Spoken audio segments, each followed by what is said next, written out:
Welcome to ESVN, the Emma Sports Vigeland Network show. My name is Emma Vigeland, and it is ESVN OT, where we give our locks for the NFL week ahead. You know what to do, though. Subscribe, pretty please, youtube.com/ESVN show. Rate us 5 stars wherever you listen to your podcast. Put on push notifications if you subscribe, so you know whenever we go live on YouTube. Hello to my buddy Bradley Alsop. Hello. Good afternoon, everyone. Nothing pithy to say? No. Okay. Moving past that. So tired. It's like impossible for me to not immediately want to talk about more things related to international conflict, but this is a sports podcast, so Enough about the Jets. Oh, okay. Let's. That was the pithy thing. That was the pithy thing. I was waiting for it. Right off the bat, got to give some congratulations to the Las Vegas Aces. The first time in like 20 years that the WNBA has a team that has gone back to back.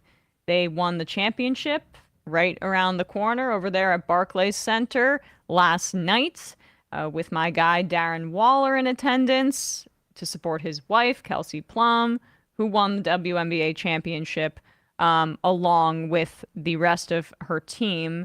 Becky Hammond's squad has, yes, as I mentioned, gone back to back. They did this without their starting point guard, Chelsea Gray, who hurt her foot, I believe, in Game 3. And they still were able to, in the end, hold on. And I saw that final possession where it looked like there could be a buzzer beater from the Liberty. Didn't end up happening. The Aces won the championship. And it's just incredible to me how dominant Becky Hammond is as a coach. Like, she could go to the NBA if she wanted, but why would she? Her team is owned by Mark Davis, and now Tom Brady has a minority stake in it. They have, like, the ability to actually kind of put the WNBA a little bit more on the map, and she can be kind of the godmother of that, which seems to be the calculation that she's made. So, pretty incredible. Pretty incredible. Yeah, it was tough because the Liberty were able to sort of at least avoid the sweep and kind of claw themselves back before losing this game. Losing this game last night, but Breanna Stewart was kind of cold throughout the majority of the game, and Sabrina Ionescu kind of didn't really get to the ball. They weren't really prioritizing her in the last few minutes of the game, which I think was just tough as probably for fans and also just for casual viewers looking for a I mean, it was an incredible finish, but it was a pretty heartbreaking finish for the Liberty to lose by 1 point with the opportunity to basically clinch the game in the final minutes, final seconds.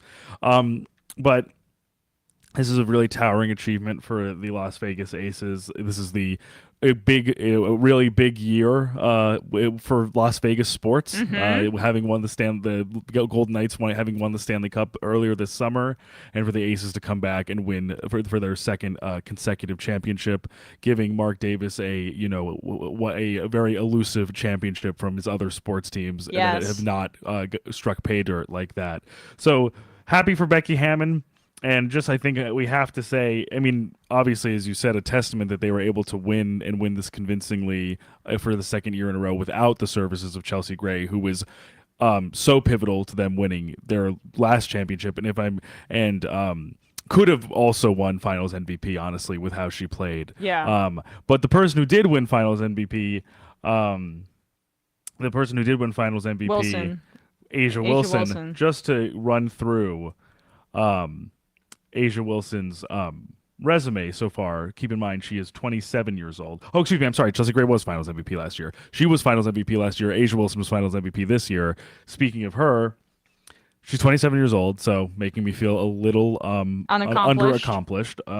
Finals MVP that she just won. 2-time NBA champion. 2-time Defensive Player of the Year. 2-time Most Valuable Player. 5-time All-Star, and an Olympic gold medalist. Yeah.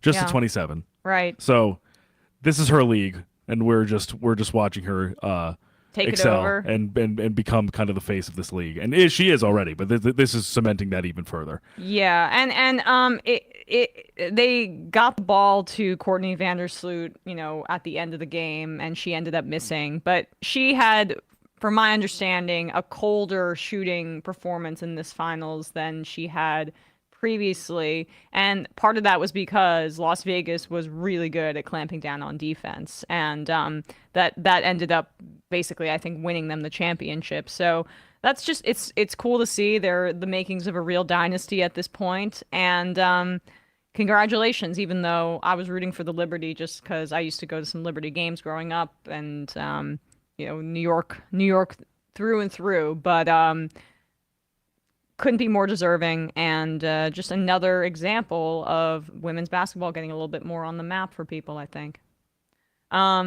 With that, let's just get right into it. Let's do it. Cue it up. ESVN Stone Cold Lock of the Century. All the week. Yeah, the collision. Boom. I love it. It's so satisfying every single time. Bradley and I both went 2-1 last week, so we're starting to. Stella's got her groove back.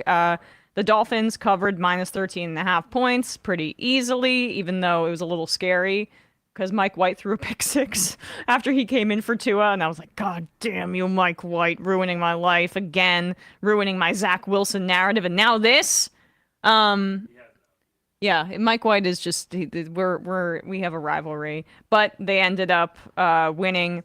The Minnesota Vikings also covered easily minus 2.5. I did not win the Eagles covering 6.5 because they lost that game.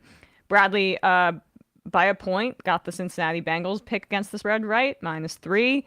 And I thought that game was in Seattle, which is silly of me. It was in Cincinnati. Someone pointed that out. Thank you for the clarification. I'm sorry for the error. Okay. The Raiders also covered last minute based on a safety too, which pissed me off because I was like, God damn it, Bradley. It was almost a 2-point victory for the Raiders, and then they got the safety. The Chargers, just like I drew it up, did not cover. It was +2 and they lost by 3 points. So I will also say that Bradley did not survive Survivor. Philadelphia did not win against the Jets, so I have no regrets. Now we both have one mortal wound in Survivor. Yeah. So now we're just playing. Now we're just playing for records here, for keeps between the two of us. Sure. Now we have no skin in the broader Survivor game. Exactly. And I picked the Miami Dolphins as mine, and they ended up obviously winning that game. Wow, do the Carolina Panthers suck? And wow, is it a mistake that they traded away their first round pick this year, because it could be the Caleb Williams pick, and that pick could go to Chicago, but that's a story for another day. Let's talk a bit about our first pick here, because we are aligned. And I should say I'm 8-10, Bradley is 6-11-1, so we're getting close. Got to get above 500, I think, for some, at least my respectability needs it, but we're close in our competition at the very moment. We both have the Lions +3 facing the Ravens in Baltimore. The Lions are tied for the best record in the NFC at 5-1. Besides the Eagles and besides the 49ers, the Lions have been the best team in the NFC, I think. If the Seahawks have had moments, but not as much consistency, and they're all 5-1. Yeah, right? Yeah. Yeah. They all even have the same record. But not the Seahawks. No, the Niners, Eagles, and Lions. Yeah. Right. And I saw that they have a +55 point differential.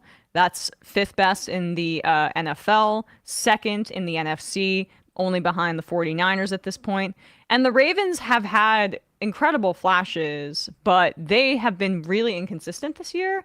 And their last game was like was it their last game? Were they on a bye this week? I can't even remember. The one that they lost in the final minutes to the Steelers. They played against the Titans. Oh, in London, yes, and they looked really good there. They looked good, but they also have the ability to just completely not show up at certain moments, and so I think this is going to be a really close game. I also will say that I think that of the offensive lines in football, the Lions have the best opportunity to neutralize some of that pass rush and the waves of big guys coming at Jared Goff. So Yeah, the Lions have like a phenomenal offensive line, and they a can lot play of different keep away. positions. Yeah, and also for both the run game. I mean, it'll be clarifying to see whether David Montgomery and Jahmyr Gibbs are both at full strength in this game in terms of for their running purposes. It But seems like Gibbs is on track to play. right, which is good for me in both ways because he's on my fantasy team. So fingers Yes. crossed. Yes. But also, I just think this passing offense has looked like one of the best in the league. It has just been the scheme that Ben Johnson has been deploying has just been maximizing all of Jared Goff's strengths and minimizing all of his weaknesses. With Amon-Ra St. Brown being his very reliable weapon and Josh Reynolds ascending, this offense is not just like this. Offense is not a gimmick. It's not a one-trick pony. This offense is legitimately good, like top 5 good, and I think can hang with most, if not all, defenses in the league. So, and the defense has improved it's definitely dramatically improved. after last year. It is not nearly as leaky and not nearly as kind of unreliable, especially in the secondary, because that's really where the concerns I think were most prominent, because at the very least you have Aiden Hutchinson and James Houston on the front line, but they are looking much more solid there than they were before. Absolutely. So I'm a little surprised that they're 3-point dogs, but we'll see. I still think the Ravens are on with more help and with Lamar. I still think that they are I still think they're going to be very competitive for their division title and everything, but I think that the Lions are here already. Yeah, so that's and my also bet. They're coming back from London. I meant to write that down. Which can that's right. Which can make the travel, throw the you time off your difference, axis a little bit. I was just very impressed by Detroit's win in Tampa. They shut down the not impressive but functional Tampa Bay offense pretty much, and it showed that they can win in a variety of different ways, which is kind of the test of a really good team, in my opinion. And the Bucs defense is definitely not nearly as good as it has been in years past. But a Todd Bowles led unit is always like pretty up for any challenge, and they kind of dismantled them as well. Right, exactly. So we're of the same mind on this front.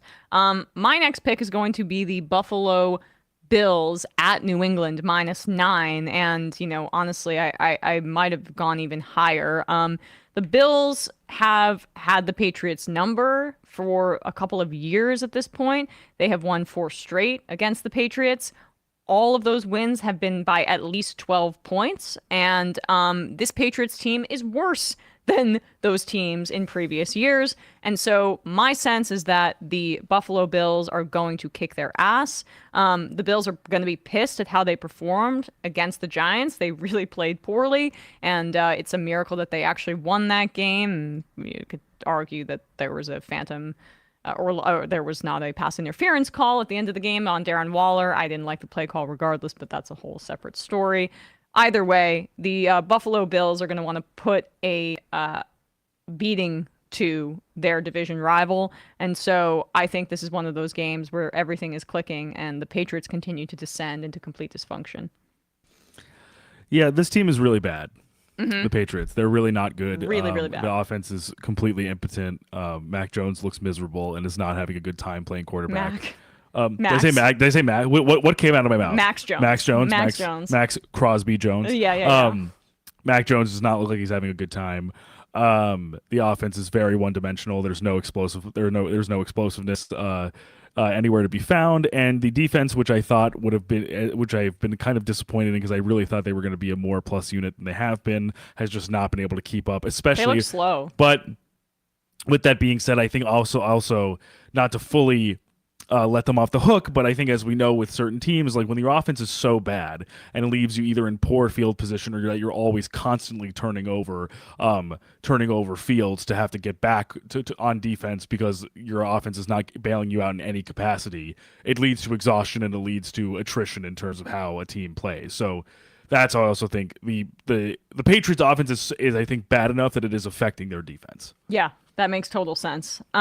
You're up next. You have the Kansas City Chiefs -5.5 at home versus the Chargers. Yeah, I think this is pretty cut and dry. I just think the Chiefs have been chiefing. They're I think I think to a degree they've been playing with their food a little bit, which is what I think they usually do in the beginning of the season. I have really no concerns about them in that front because I think despite the pass catching options outside of Travis Kelce not being particularly, enticing in a lot of ways, the Jets, because the Jets are fucking morons, decided that McCole Hardman had no use for them, so he is now he was traded back to his former team, Which the is Chiefs. odd because And the Jets have issues at wide receiver You don't outside say. of Garrett Wilson. Yeah. Yeah, All right. I'm it's sorry. it's Only almost a Jets fan can be this salty about like getting Mecole Hardman out of town. I get it. Like it's not the move I would love, but they just had a huge victory. Why don't you relax for a second? But for a guy that they signed who literally played I think 5 snaps over 6 games, and for no discernible reason, it was never explained why he never played.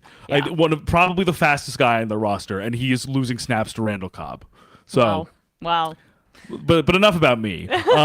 So Hardman's back on the Chiefs. He's probably going to score 10 touchdowns in the next 11 weeks. So Rashae Rice, their rookie wide receiver, has been playing really, really well. I think they're already developing a good connection. Isaiah Pacheco's been playing really well, really solid on the rush. So, and I think this defense is significantly better than the Chargers defense. The Chargers defense did not look particularly sturdy. Still, again, despite the Stallion, impulses of this defense, Yeah. they're still not looking like the Stallion defenses of the past.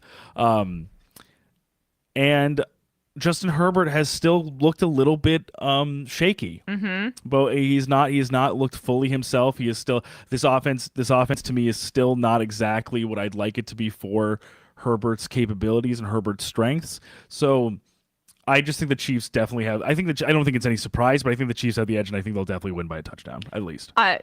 Turns out the Quentin Johnson pick was not what they should have done. They should have taken Zay Flowers, as I said at the time, because they have a bunch of guys that are kind of tall and have a wider catch radius. Quentin Johnson has not really asserted himself, and he has a total opening to do so given the Mike Williams ACL injury. So,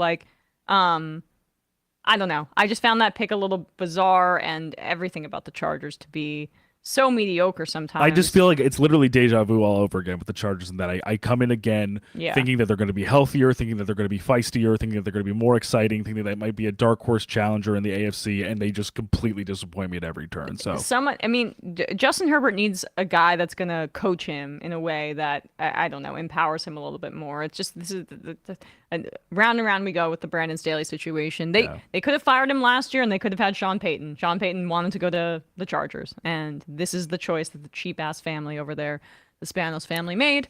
And I think maybe Sean Payton would have. and Obviously, fans. it's hypothetical, but I think maybe Sean Payton would have had more success, or at least wouldn't be suffering as much as he is in LA as he is in Denver. Yes, apparently he also likes warm weather too. But the Walmart family, the Waltons, gave him a big fat ass contract, I would imagine, to come to Denver. So And probably unlimited. and spending. Denver's great. Denver's Denver's great. a great city. Yeah, Denver's love great. Denver. I mean, come on, you can't beat those mountains. All right, my final pick, and I was gonna actually maybe go with the Giants plus 2.5 at home against the Commanders, but Daniel Jones is like the Commanders' killer. I don't think he's ever lost to Washington, but he may not be playing, it seems like now. I thought it was trending in the right direction, but that is not the case. So I don't feel that comfortable if Tyrod Taylor is starting. I am taking the San Francisco 49ers minus 6.5 in Minnesota. That's on Monday Night Football. I think that they are going to absolutely smack the Vikings. The Vikings were, despite covering the spread, which I was happy about last week against the Bears, they looked really bad on offense. And you just see how the loss of Justin Jefferson affected them more than I even thought, because I thought Kevin O'Connell would be able to get a little more creative. I understand there was weather in that situation, but I did not like the way that offense looked. And the 49ers are going to be extremely pissed about the way that they lost against the Cleveland Browns. And they kind of gave that game away in many ways. And I know that Debo's probably not going to play. I know McCaffrey's probably not going to play.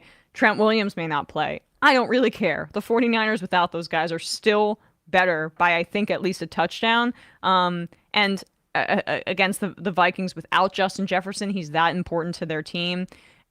They had 12 first downs and 220 yards on offense against the Bears, who have a bad defense. Like, even though they have a defensive head coach, he doesn't even scheme them very well. And And just in terms of personnel, they are one of yeah, they are one of the teams in the league that has spent the least amount on their defense. It's extremely young and extremely talent deficient, and for them to struggle that much against the Bears while still winning, it's still like and also almost losing to a team that was starting Tyson Bagent for most of the if yeah, not almost the whole game. Like, it's a bit of an indictment on the Vikings to have even had that game be that close. So like, yes. I agree with you. A depleted Niners team is, I still think, significantly better. I think they're going to be like team. hair on fire coming after the Vikings, and the Vikings just they're not a good team. That's the situation, and they're a worse team without Justin Jefferson. And so. and even this depleted Niners team, as you said, will not be playing literally the best defense in the league in the Browns. Yeah, So. yeah, exactly. In weather, by the Right, way. with bad weather. Exactly, Yeah, they'll be in right. the dome.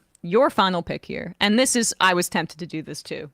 I picked the Dolphins plus 2.5 against the Eagles, mostly based off of obviously still having a lot of faith in the Dolphins offense, despite David Achane still not being fully healthy.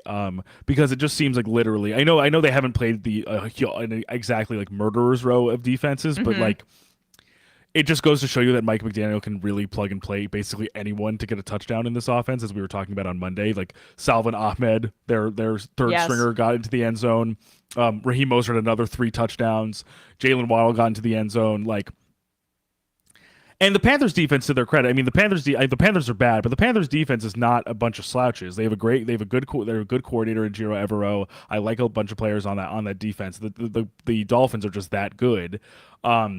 And would not be stifled by a team like that entirely, even though they went down 14-0 at some point in the game. It didn't even really matter. Right. I'm just seeing, I still think the Eagles' defense is good, but I think it's very clear that this, especially from this loss to the Jets, that this team can be rattled offensively and can run out of ideas offensively, even if the run game is still humming at a considerable pace, which it still was. I mean, Kenneth Gainwell and DeAndre Swift still got a decent amount of yards, but Jalen Hurts just really couldn't get anything going through the air. And just does not seem nearly as comfortable in this Brian Johnson-led offense as he did with Shane Steichen's offense last year.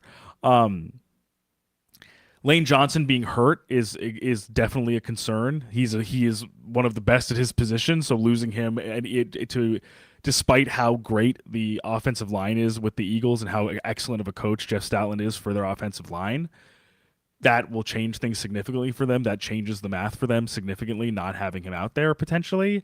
And if any team, I think this will be obviously, of course, a big test for the Dolphins. But like, if the Dolphins can jump on this defense, I think it'll go to show how talented and just how significant this Miami offense has been. And also, they're banged up in the secondary as well. Reed Blankenship got hurt. So even with some of they are down some of their depth potentially, or their depth is banged up in the secondary, where Tyreek Hill and Jalen Waddle want to find space and rip the top off of things. So I understand potentially, obviously, giving not making the 5-1 team the underdogs, but I would have even made this potentially a pick'em just because I think the Dolphins' offense is so good. Yeah, it's in Philadelphia, and so I guess plus it is an away game. Means it's a it's pick-em de facto by like. No, that's fair. Yeah, the way it's away, so they're. If it were in Miami and plus 2.5, I would have been a little more surprised. Oh, that would have been absurd. Yeah. I mean, a neutral site, I would favor Miami, right? Say they met in the Super Bowl, right. which is also possible. Right. I could totally see the Dolphins going to the Super Bowl at this point. Derek Carr in the YouTube chat did say that Lane Johnson practiced today, so maybe he'll play. But I guess even if he's even a little tentative, I think is even something as opposed to him being fully healthy. Yeah, and look, Vic Fangio is gonna tee up a really probably aggressive plan to make sure that Jalen Hurts doesn't get hot, and he did not look good last week. Jalen Hurts. They can probably take a page out of what the Jets did and get some pressure on him. So, I like that pick. I like it a lot. As I mentioned earlier, my survivor pick is the Buffalo Bills in New England, and your survivor pick are the Raiders in Chicago. I get a little nervous because I don't know what the status of Jimmy G is. But Right. No, it's really, this is really still me banking on how bad the Bears are and the fact that Totally. that if Tyson Bagent is playing again, I think this Bears offense will be borderline inoperable. Yep. And it's also almost me just trusting that like Devontae Adams can just, even with whoever is throwing him the ball, be it Brian Hoyer, Jimmy Garoppolo, or Aiden O'Connell. Yes. That he can do something to beat them. Yeah. All right. Well, those are our picks for the week. Just a recap here. We're both picking Detroit +3 in Baltimore. I've got the Buffalo Bills -9 in New England. I've also got the San Francisco 49ers -6.5. Some are saying Jimmy. Oh, sorry to interrupt you, Emma. Some are saying in the YouTube chat that Jimmy is out, has been ruled out. Okay. So, well, good luck for me. Yes. Good luck for you. You'll probably still be fine. I still don't think the Bears will win. I still don't think they'll win. San Francisco -6.5. I have Bradley, as I mentioned, Detroit +3, Kansas City -5.5 versus the Chargers at home, and Miami Dolphins +2.5 in Philadelphia. So, guys, those are our picks for the weekend. There are just a few IMs here, and I will read them and head out of here. Cho, Austin Matthews, Hattie incoming tonight. I mean, another one? He's been on a hot streak to start the year. Yeah, if we prorated, he's basically on track for like 200 goals. I know. This cannot continue. Yeah. This cannot continue. I can't deal with Leafs fans on this front. Tom Lofink, happy Thursday. I forgot to ask you two, based upon the rugby knowledge that I have foisted onto both of you, who are your picks for the Men's Rugby World Cup? The semifinals are Argentina versus New England and England and South Africa. South Africa are the defending champions from 2019 when they beat England in the final. I mean, Tom, you've foisted much knowledge upon us. I don't know if I'm smart enough to make a pick there, but just for the sake of fun, I'm going to go with South Africa versus Argentina, and then South Africa wins. How about that? Demian, oh geez, I totally spaced. ESVN was on. Did you talk about the FD signifier video, capitalism is killing the NFL? He might be a cool guest. Let's write that down. Sure, yeah. Yeah. I have not seen that, but I will look into it. Antonin Scalia's Ghost says Lions Ravens is actually a great test for both teams. One of the most exciting games of the weekend, especially if the Ravens figure out how to score in the red zone. Totally. I know. That's the biggest issue for them, and that was frustrating. They should have, like, when in London, I mean, against the Titans, they marched up and down the field, and they finally got Odell going. He was doing his slant route, staple of the Odell's Beckham Jr. route tree, and they just would get into the red zone and stall. And eventually they got some touchdowns, but they need to figure that out because they're too good of a team to be not scoring in the red zone like that. Slippity slappity, can we get a sad trombone for the Carolina season? I can only hope for a perfect 0-16 season. Left is best. Well, it's 0-17, but there you go. Majority Report wardrobe coordinator picking the lines. We love to see it. Yeah, I'm going for it.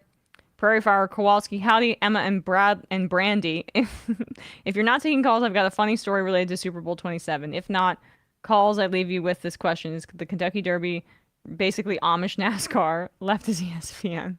Well said. We're not taking calls, but we will on Monday. Outbacker.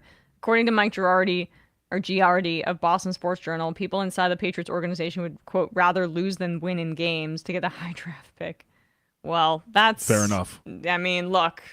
A lot of good quarterbacks in the next year's draft. Oh, yeah. So if I'm the you on Patriots too, maybe. Everyone wants to tank for Caleb Williams. I'd these seek days. a contingency plan away from Mac Jones probably as well. Probably. And honestly, Bill should probably retire. All right, guys. Appreciate you all. Thank you so much for tuning in. We will see you on Monday. And, hopefully I'm off to a 2-0 start. Bye-bye.